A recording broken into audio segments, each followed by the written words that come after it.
I am Lieutenant General Gracia, and my age is 45 years. I was born in a place where people believe they could sum you up before you even had the chance to prove them wrong.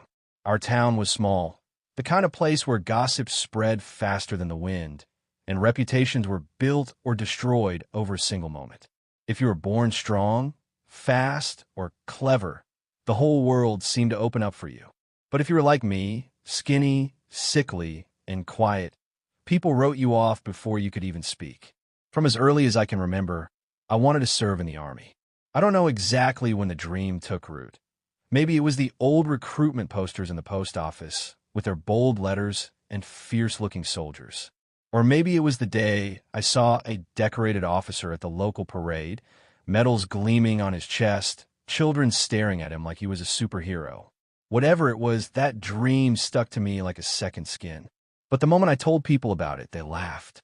Not a small chuckle, not a polite smirk, full-on, bent-over, red-faced laughter. "You," my cousin Mark would say between gasps. "You can't even lift a grocery bag without looking like you're about to snap in half." At the dinner table, my uncle would shake his head, his voice dripping with fake concern. "Son, I don't mean to crush your dreams, but you'd break before you finished basic training. Maybe find something safer. Clerk work, maybe." Even my so-called friends joined in. In the schoolyard, they'd puff out their chests, pretending to be soldiers, and then stumble around, clutching their knees, mocking me. "Oh no, it's Private Twig. Watch out, he might blow away in the wind." The worst part wasn't the words. It was the looks. That little flash of pity in their eyes, like they'd already imagined my future and found it laughable. That silent vote of no confidence. I remember one winter afternoon clearer than most. I was 12. We were having a PE day in the school gym. Rope climbs, push-ups, sprints. I failed every single event. Not just fail, collapsed. I could barely get halfway up the rope before my arms trembled like wet noodles. When I dropped to the mat, gasping for breath, I heard the laughter echo off the walls. The PE teacher didn't even hide his disappointment. He crossed his arms and muttered, "If this was the Army, you'd be the first one left behind." Those words burned deeper than any muscle strain. I went home that day, staring at my reflection in the bathroom mirror. My ribs stuck out like the bars of a birdcage, my shoulders narrow, my arms barely more than bone and skin. For a long moment, I almost believed them, that maybe they were right, maybe I'd never be cut out for the life I wanted. But something small, almost invisible, sparked inside me. It wasn't rage. Not yet. It was more like a stubborn ember refusing to go out. A quiet voice in the back of my mind whispering, "No, not like this." That night, while the rest of the house slept, I lay on my bedroom floor and tried to do a push-up. I collapsed instantly. My arms shook so badly, I had to roll over just to breathe. But I tried again, and again, and again, until my chest burned, my elbows screamed, and my eyes watered. By the time I finally dragged myself into bed, my arms felt like lead.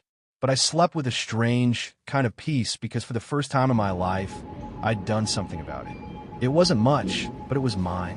I didn't know it then, but that was the first step in a journey that would change everything.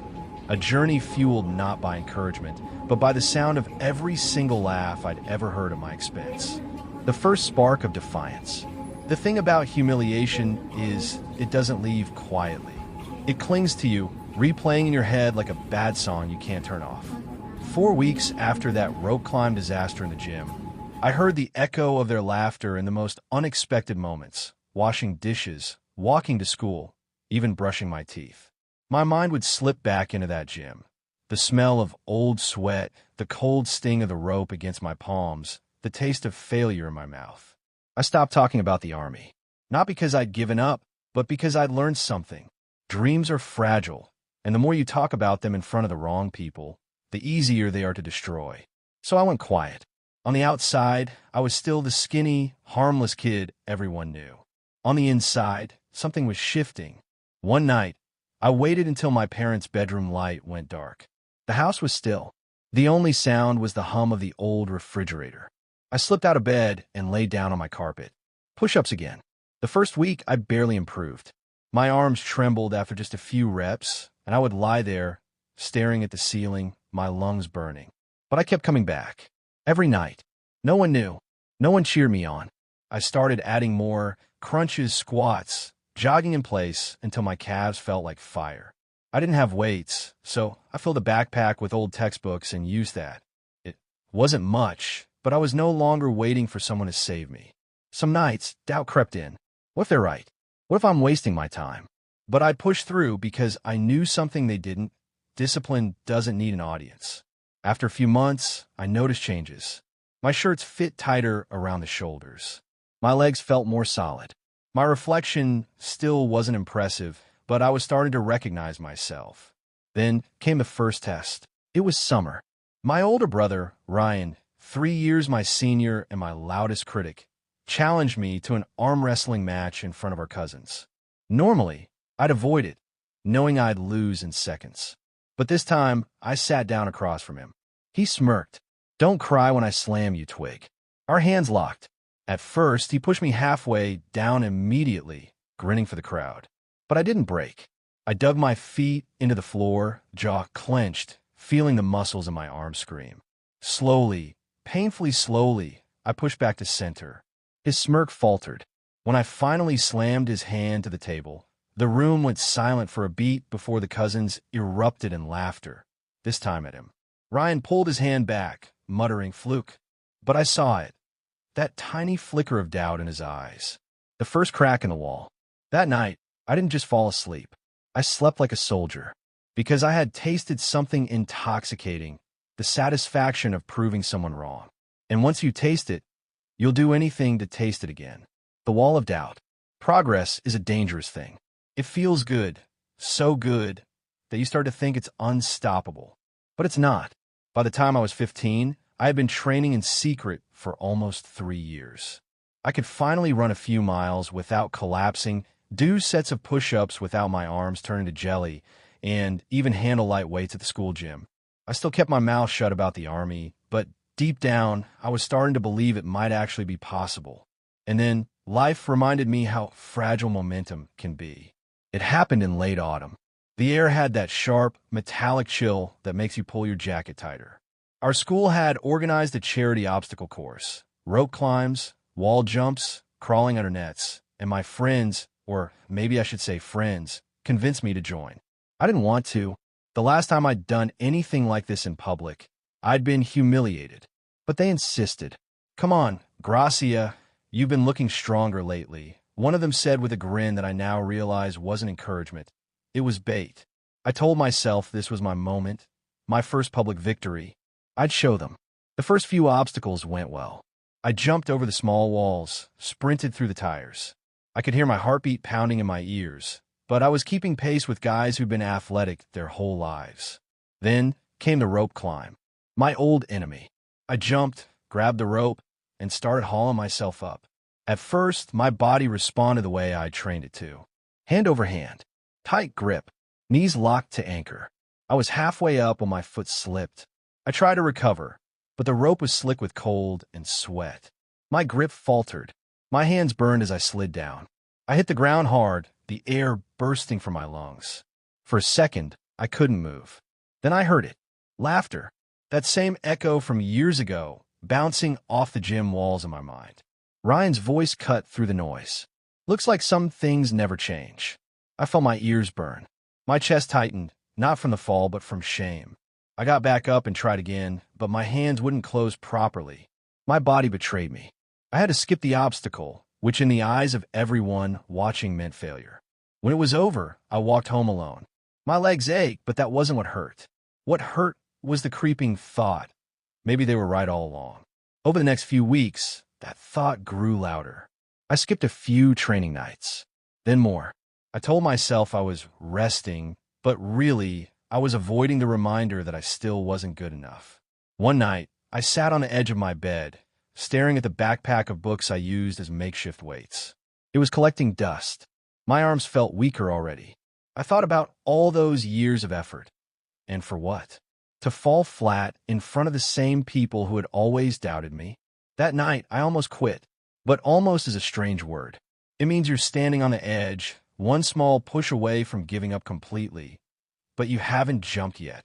The thing that stopped me wasn't courage. It wasn't inspiration. It was something simpler. Anger. Not the wild, uncontrolled kind. This was cold, patient, coiled like a spring. If I quit now, they'd be right.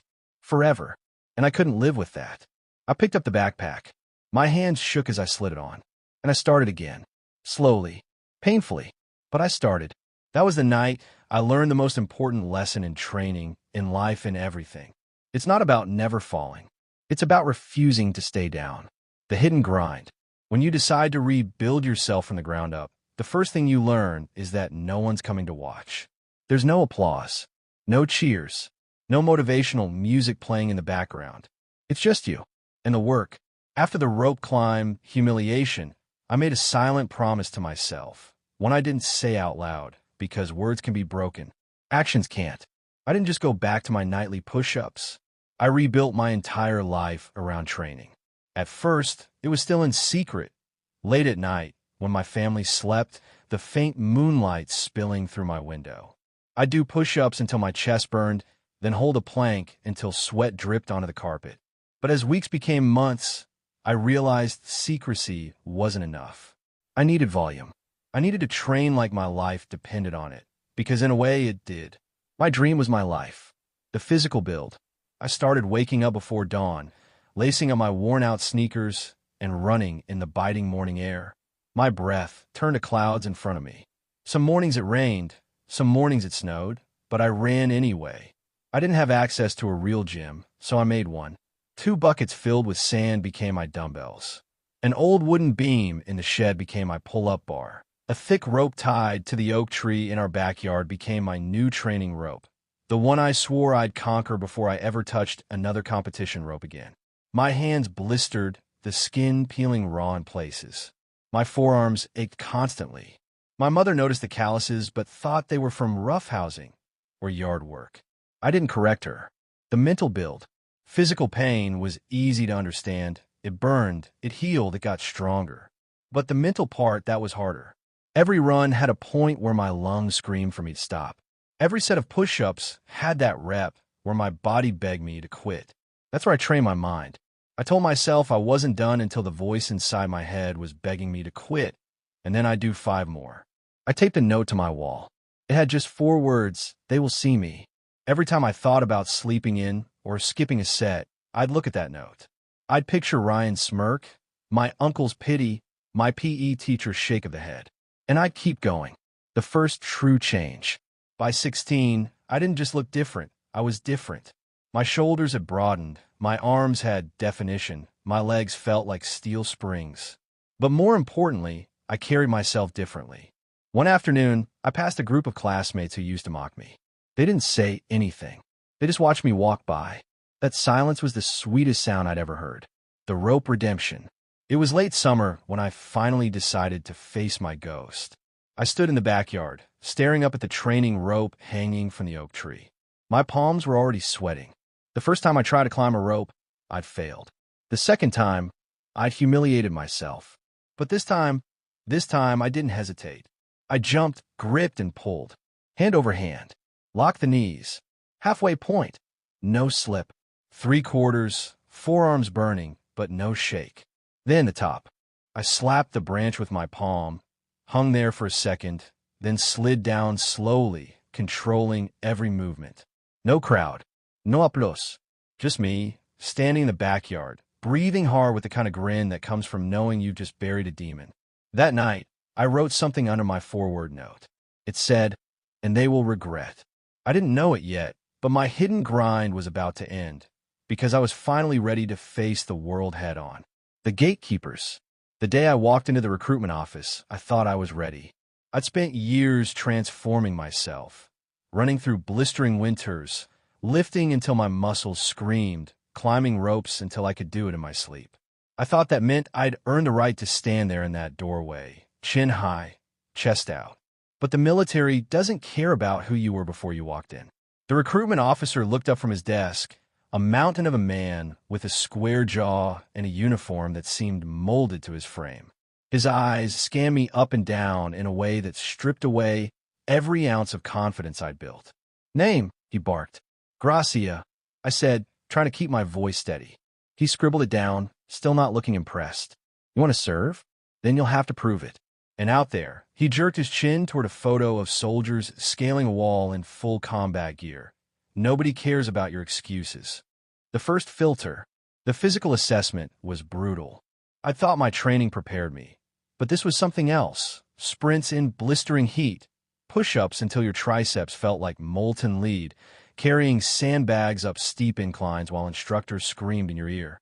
I passed, but barely. One drill sergeant, a wiry man with eyes like steel, stopped me mid-run. You move like you're trying not to be seen, recruit. Out here, you show me you belong, or you go home. Those words dug deep. I realized my biggest enemy wasn't weakness anymore. It was hesitation. Boot camp, breaking the body, testing the mind. When training began, I learned quickly that the Army's first job isn't to build you up, it's to break you down. Day one started before dawn, the air cold enough to bite through the thin fabric of our fatigues. We were woken by a whistle that felt more like a blade slicing through sleep. There was no time for breakfast, no time for nerves, just running, and more running. They worked us until our legs trembled, our clothes were soaked, and the taste of copper coated our tongues. If someone fell behind, the whole unit paid. That lesson burned itself into my bones fast. You don't survive here by thinking of yourself alone. The return of the mockers.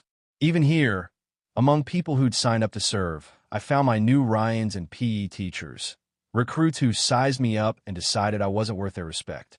One in particular, a stocky guy from the city named Rourke, made it his mission to get under my skin. You've got no business here, Gracia. You're going to slow us down and get someone hurt. The difference now? I didn't argue. I didn't snap back. I just filed it away. The same way I'd filed away every laugh back home. Small wins, quiet respect. It wasn't all humiliation. One night, during a field exercise, our unit had to move a heavy supply crate up a muddy slope in the rain. Half the guys slipped. The crate started to slide back toward the river. Without thinking, I dropped to my knees, dug my hands into the mud, and braced my shoulders under the edge. I pushed until my vision went white. My boots dug deep trenches. The crate inched forward, inch by inch, until the others rallied and we got it over the ridge. When we got back to camp, nobody said much, but I caught Rourke watching me differently. Not respect yet, but less certainty in his voice when he talked down to me. The first realization. By the end of that first month, I'd learned something that shocked me. The Army wasn't the finish line I'd been chasing all these years. It was just the starting line. If I wanted to truly stand out here, I'd have to climb a whole new mountain. And I was ready. The crucible. They call it the crucible for a reason. It's where the military takes everything you are, throws it into the fire, and sees what's left. By my second month in boot camp, my body had adapted to the daily grind. The endless running, the punishing drills, the bone-deep exhaustion. But the crucible wasn't about endurance. It was about survival. Hell week without the ocean. It began with a 72-hour field operation in the mountains. No beds, no showers, barely any food. Just us, our packs, and orders to complete a series of objectives spread over miles of rugged terrain. The first night, the temperature dropped below freezing. My breath fogged the air as we huddled in the dark, trying to keep our hands from going numb. My muscles ached from carrying nearly 70 pounds of gear, and my calves screamed from the steep climbs. Sleep? Forget it. Every hour, an instructor's whistle cut through the night, signaling a new challenge, a timed march, a defensive drill, or a mock casualty evacuation. The breaking point. By the second day, people were breaking. You could see it in their eyes, the way they stared at the ground when given orders, the slump in their shoulders. Rourke, the guy who'd been on my case since day one, was limping badly, his face pale. When we reached the base of the ravine, the instructors gave us our next task: haul a wounded teammate, a 180-pound sand-filled dummy, up the rocky incline in under 15 minutes. The dummy was assigned to Rourke's fire team. I saw him try to lift it and nearly collapse. The clock was already ticking. The rest of his team looked panicked. I didn't think. I just moved. I grabbed the dummy's shoulders, threw it across mine, and started climbing. My thighs burned like they were on fire. Every step sent shocks of pain up my spine. The incline felt endless, the rocks cutting into my boots, the cold air slicing my lungs. Halfway up, my vision blurred. My arms wanted to let go. But behind me, I could hear the sound of boots, my unit keeping pace. If I dropped now, we all failed. I pushed, step after step. At the top, I dumped the dummy down and fell to my knees, gasping for air. The instructor checked his watch, raised an eyebrow, and simply said, 14 minutes. Not bad. Leadership by example. Something shifted after that. Nobody officially made me a leader that day, but the way the others looked at me changed. Even Rourke, still limping, gave me a nod. Not the kind you give out of courtesy, but the kind you give when you've seen someone earn their place. From then on, when things got rough, people looked to me before they looked to the instructors. I didn't tell them what to do, I just did the work, and they followed. The final test. The last night of the Crucible was a live fire simulation. We had to move through a mock battlefield under the sound of gunfire, explosions, and screaming instructors. The air reeked of gunpowder. The ground shook under our boots. At one point, one of our newest recruits froze in the middle of the course. He was crouched in the dirt, covering his head, panic written all over his face. I crawled to him, grabbed his collar, and yelled in his ear, "You move now, or you don't move at all." He snapped out of it and followed me through the rest of the course. We finished together, both covered in mud, our ears ringing. When the Crucible ended, I didn't feel proud. I felt changed. The boy who had started this journey to silence a few doubters was gone. In his place was someone who had carried his team when they couldn't carry themselves. And deep down, I knew if I could survive this, I could survive anything. The climb. The Crucible didn't just test me. It marked me. When you go through something like that, you carry it with you.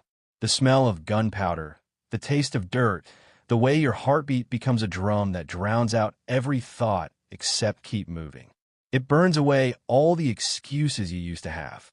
After graduation from boot camp, I was assigned an infantry unit stationed in one of the harshest environments our military trained in, a place where the days could fry you alive and the nights could freeze you solid. Trial by fire. My first real deployment wasn't glamorous. It wasn't the stuff of recruiting posters. It was heat, dust, and exhaustion. We patrolled endless stretches of barren land, eyes scanning for threats, ears straining for the sound of trouble. The first time we came under fire, it was chaos. Bullets snapped past like hornets. The ground erupted in sharp bursts around us. My training took over before my mind could catch up. I hit the dirt, returned fire, and moved in short, sharp bursts between cover. When it was over, my uniform was torn, my hands were shaking, and my throat was dry as bone. But I was alive. My squad was alive. And that was enough. Earning trust. Over the next months, I made a point of volunteering for the jobs nobody wanted. Night watches, heavy hauls, long reconnaissance treks. I didn't do it for praise. I did it because every miserable hour out there made me better. I learned to navigate in pitch-black darkness, to read the terrain like it was a map in my head, and to make decisions under pressure without second-guessing myself. The first command. 2 years in, I got my first taste of command, a temporary assignment as acting squad leader during a supply run. Halfway to our destination, our lead vehicle hit a washout and got stuck axle-deep in mud. We were in hostile territory, the sun dropping fast, and our radios were barely getting a signal. The others looked at me. I wasn't their official leader, but in that moment, rank didn't matter, decisions did. I ordered a perimeter set, assigned 2 guys to work the winch, and personally waded into the mud to help free the vehicle. It was messy, cold, and slow work, but we got it moving before nightfall. That night, my CO pulled me aside. "You've got something, Gracia. You keep this up, and you won't be in the lower ranks for long." The years of the grind. Promotions don't happen overnight. They're earned in pieces, a mission here, a successful operation there. Over the next few years, I went from corporal to sergeant, then to first sergeant, then to second lieutenant. With each step, the responsibilities grew heavier. I wasn't just worrying about myself anymore. I was responsible for the lives, safety, and morale of the soldiers under my command. I lost people along the way. No amount of training prepares you for that.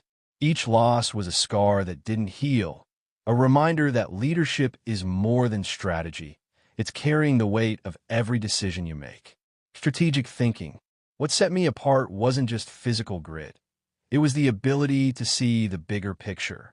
During one mission, our unit was cut off from the main force, low on supplies, and facing potential encirclement. Standard protocol was to hold position and wait for extraction. I made the call to lead my men on a nighttime exfiltration, using a dried riverbed as cover. It was risky, but it worked. We got back without a single casualty. My superiors took notice.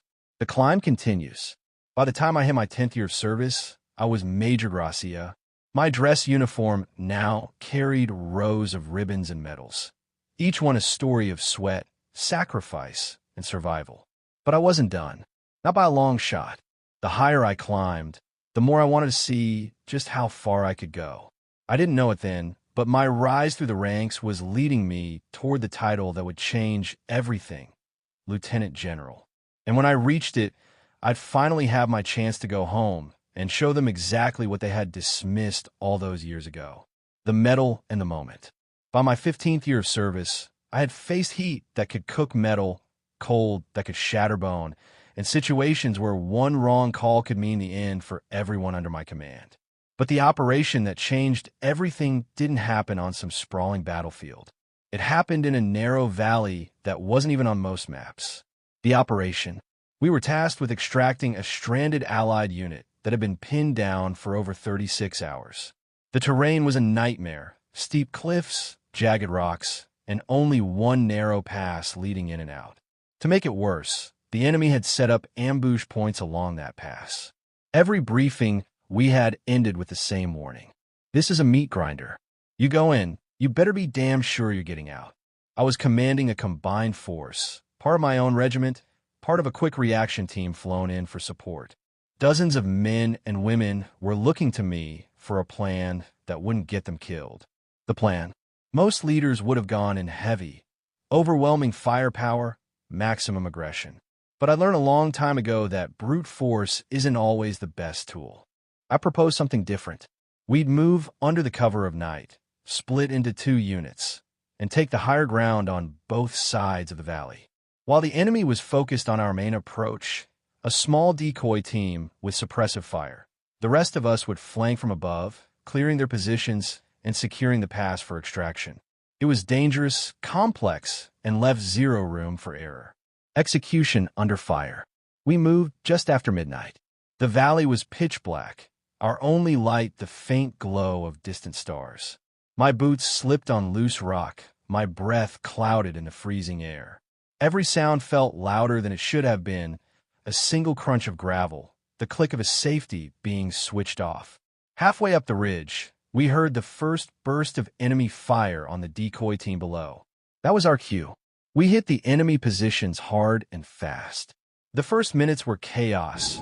Muzzle flashes, shouted orders, the smell of burning powder. My men moved like they'd been born for this, clearing nests and forcing the enemy to scatter. By the time we secured the high ground, the valley pass was ours. The extraction team moved in, and we got every last Allied soldier out alive. Aftermath. The official reports called it a textbook rescue operation. But I knew better. There was nothing textbook about it. It was sweat, grit, and the refusal to let fear dictate the outcome. When we got back to base, I didn't expect much. A debrief, maybe a pat on the back. Instead, I was called to the commanding general's office. He stood there behind his desk, a rare smile tugging at the corner of his mouth. Gracia, you've just written your own ticket. Command is recommending you for promotion, Lieutenant General. For a moment, I just stood there, the words hanging in the air. Lieutenant General. The title I had dreamed of before I even understood what it meant. The ceremony. 2 months later, I stood in full dress uniform, the weight of my medals across my chest, in a hall filled with officers, soldiers, and dignitaries. When my name was called, I stepped forward. The metal pinned to my uniform felt heavy, heavier than any piece of metal should, because it wasn't just the metal. It was every blister, every sleepless night, every moment of doubt and pain that had led here. When the room erupted in applause, I didn't see the faces of the officers around me. I saw my uncle's smirk, my cousin's laughter, Ryan's mocking voice. My PE teacher's shake of the head. And I realized something.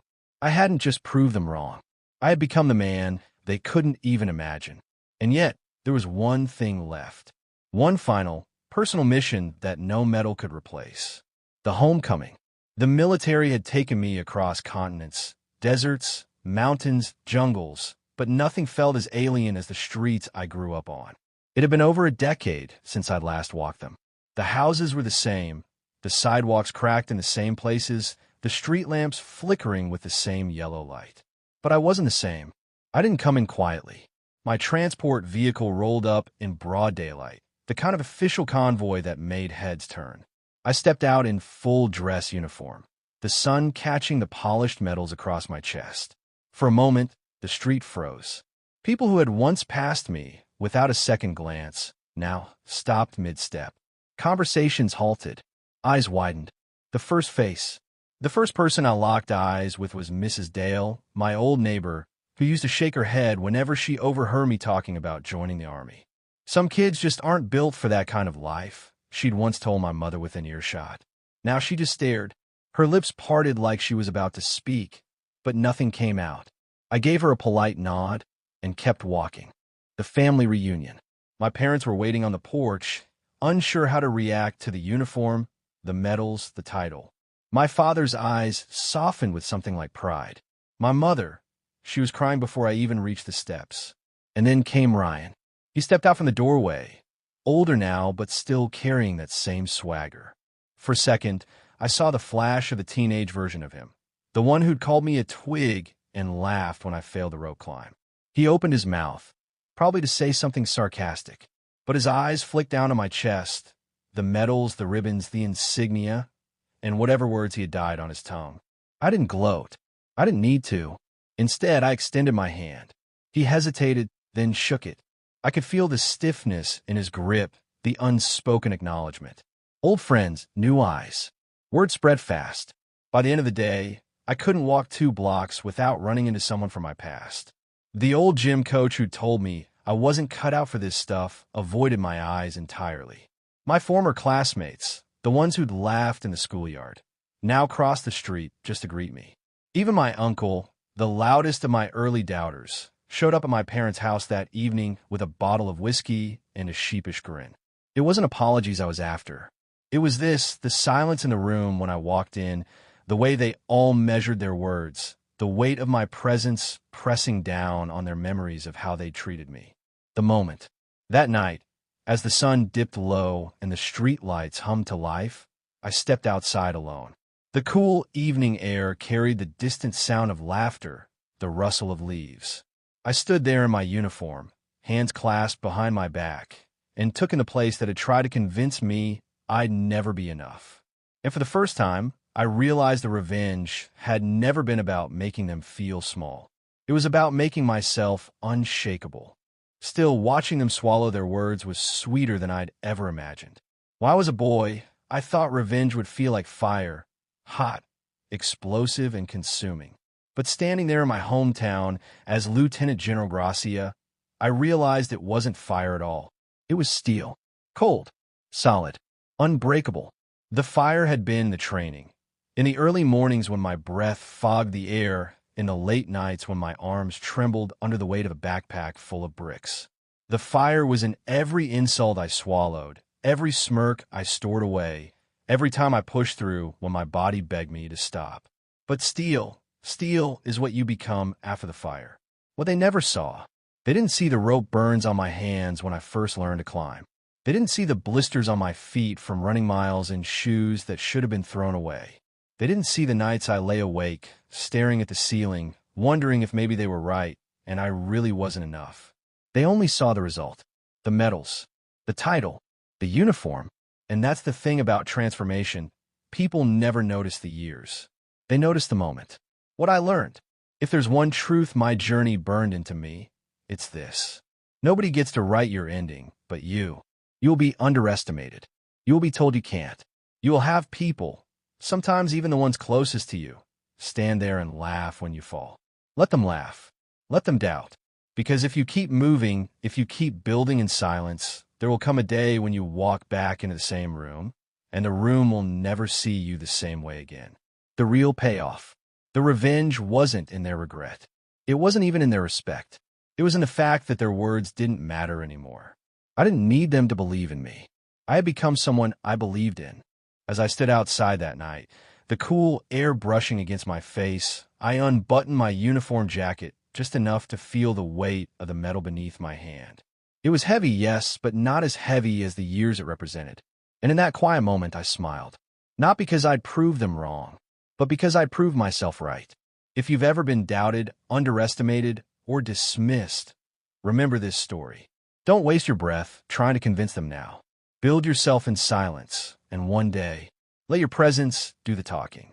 So that's how I went from a skinny, underestimated kid to Lieutenant General Gracia, the man they once said could never wear the uniform. The medals on my chest, they aren't just awards. They're years of grit.